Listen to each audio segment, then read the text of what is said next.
Копирование других. Хорошие художники копируют, великие воруют. Это очень известная фраза. Чтобы стать мастером, нужно учиться у мастеров. А как у них учиться? Их нужно копировать.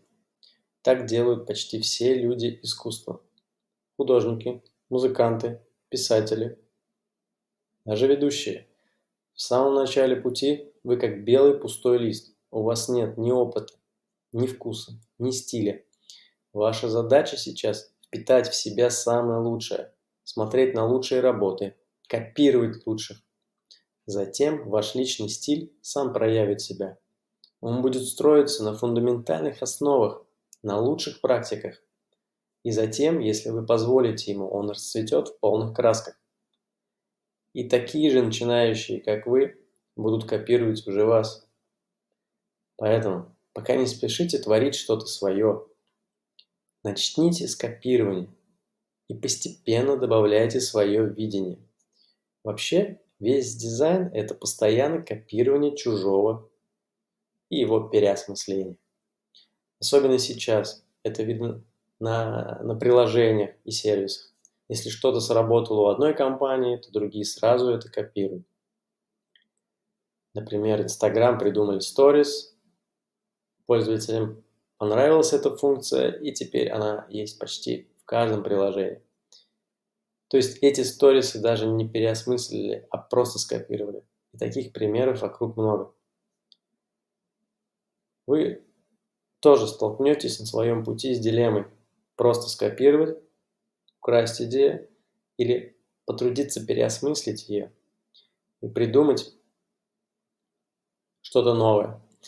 И хорошо, что в областях, где задействовано творческое мышление, заменить человека искусственным интеллектом пока что сложно.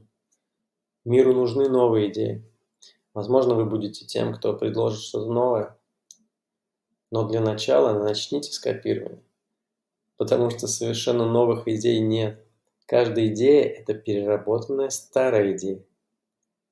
Также есть вопрос, как ее подать. Яркий пример – компания Apple.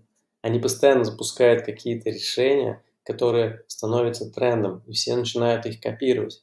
Но если приглядеться, то среди этих успешных решений есть идеи, которые были придуманы еще до Apple, но не выстрелили. Тот же iPhone считается первым телефоном с тачскрином, но на самом деле ранее уже были такие решения, и лишь компании Стива Джобса удалось вывести это на новый уровень.